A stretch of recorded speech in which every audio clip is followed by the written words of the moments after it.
नमस्कार, आप आर्यन खबर देख रहे हैं। मैं हूं परमवीर सिंह। बिहार विधानसभा चुनाव की उल्टी गिनती शुरू हो चुकी है और दिल्ली में आज एनडीए के 4 यार जदयू, जीतनराम मांझी, उपेंद्र कुशवाहा और चिराग पासवान की पार्टियों की एक बड़ी बैठक होने जा रही है।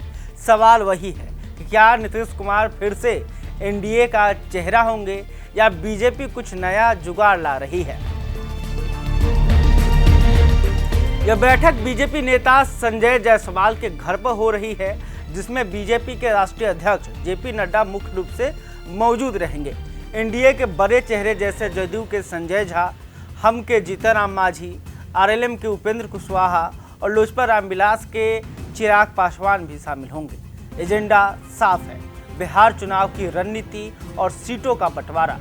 लेकिन असली सवाल यह है कि क्या नीतीश कुमार, जो पिछले 20 साल से बिहार की सत्ता के केंद्र में हैं, इस बार भी एनडीए के चेहरा बने रहेंगे।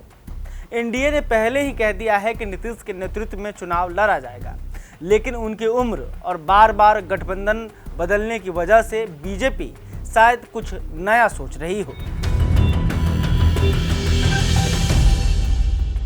देखिए, बीजेपी बिहार में सबसे बड़ी पार्टी है, जिसके पास अभी 84 विधायक हैं। सूत्रों की माने तो बीजेपी इस बार 120 सीटों पर लड़ना चाहती है, जो कि जदयू से काफ़ी सीटें ज़्यादा होगी। जेपी नड्डा की मौजूदगी और 29 मार्च को अमित शाह के पटना दौरे से साफ है कि बीजेपी इस चुनाव को अपने हाथ में रखना चाहती है। क्या यह नीतीश को किनारे करने की शुरुआत है या फिर बीजेपी सहयोगियों के साथ संतुलन बनाए रखने की कोशिश कर रही है? यह बैठक इसका जवाब दे सकती है। अब बात करते हैं एनडीए के 4 यारों की। चिराग पासवान अपने 6% वोट बैंक के दम पर 30 सीटें मांग सकते हैं। जीतनराम मांझी महादलित वोटरों के लिए 20 से 25 सीटों की दावेदारी कर रहे हैं।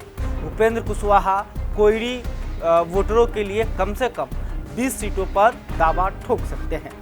वहीं संजय झा नीतीश की ओर से जदयू के लिए कम से कम 90 से 95 सीट पर अड़ सकते हैं। बीजेपी के लिए इन मांगों को पूरा करना आसान नहीं होगा।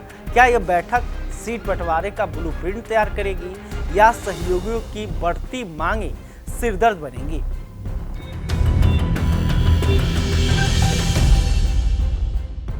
देखिए, एनडीए ने 243 में से 225 से ज़्यादा सीटें जीतने का लक्ष्य रखा है, जो 2010 के 206 सीटों के रिकॉर्ड को तोड़ने की कोशिश है। लेकिन सामने तेजस्वी यादव का महागठबंधन है, जो महिलाओं के लिए 2500 रुपये मासिक भत्ता और 200 यूनिट मुफ्त बिजली जैसे लोक लुभावन वादों के साथ मैदान में है। एनडीए इस बैठक में नीतीश सरकार के विकास कार्यों और केंद्र की योजनाओं को हथियार बनाकर तेजस्वी को जवाब देने की रणनीति बना सकती है। तो यह बैठक बिहार की सियासत का भविष्य तय कर सकती है। क्या नीतीश कुमार एनडीए के चेहरा बने रहेंगे या बीजेपी कोई नया दांव खेलेगी? आपकी क्या राय है? नीचे कमेंट में बताएं और इस वीडियो को लाइक, शेयर और सब्सक्राइब करना ना भूलें। अगली अपडेट के लिए बेल आइकन भी दबाएं। तब तक मिलते हैं अगले वीडियो में।